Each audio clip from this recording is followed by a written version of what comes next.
guys, Coach Leah again.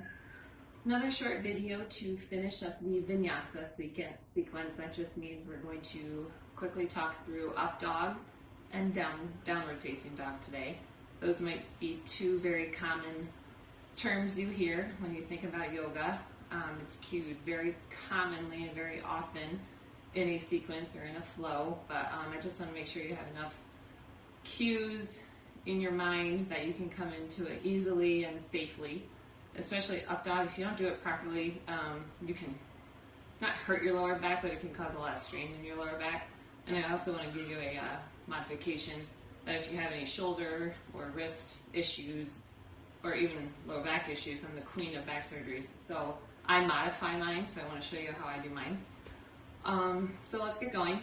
If you saw the previous short video I put out, that sequence of a vinyasa is a high plank to a chaturanga, which is a fancy name for a army push-up where you're pulling in your elbows into your rib cage and slowly lowering down.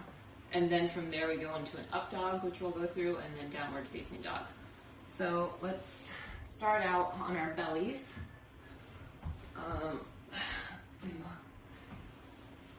Feet flat behind you on your mat. Let's bring our palms on our mat at about our waist level, okay? We're gonna pull our body forward and up, but before we do that, let's talk through it. We're gonna keep our feet flat on the floor, okay?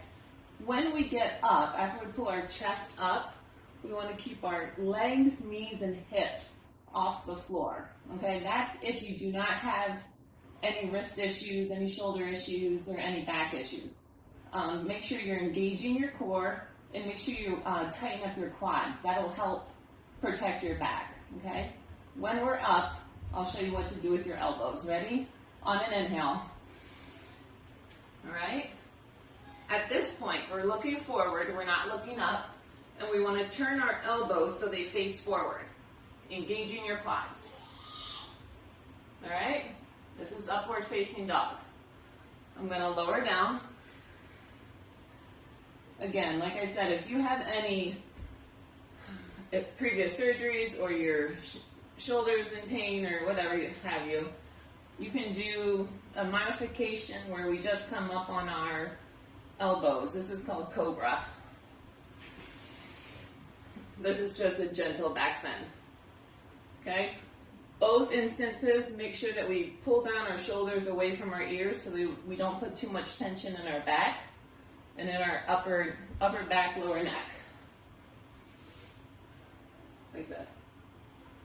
All right, this is up dog and cobra. Either modification will work. From here, we're going to come into downward facing dog. We tuck our toes. Exhale. Lift our hips into downward facing dog. Again, this might look pretty common to you at first. If this is your first one here for the day, make sure you kind of walk it out, stretch out your calves, spread your fingers wide, okay? Eventually you're gonna look up to your belly button, but make sure you also don't tuck your chin all the way to your chest. That puts way too much strain up on your neck, okay?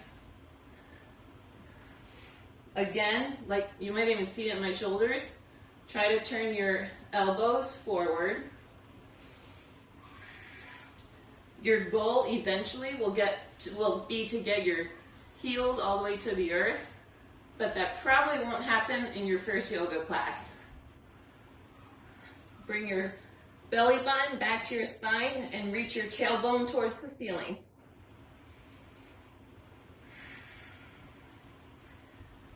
This should be a restful posture. It should be, eventually. Just breathe here. You make sure you don't lock out your knees either. Keep it slightly bent. Lower to the earth. Down dog is a posture that you'll always stay in for at least 3 to 5 breaths. And again, it's not as easy as child pose, but that's a posture that you can come to if you're in something that's really taxing you. You can come back to that and rest up. So again, so it's high plank to chaturanga, up dog to down dog. That entire sequence is called a vinyasa, and it is a sequence that a yoga teacher will cue as like a transition from asana to another asana. Okay, guys, thanks for listening. See ya.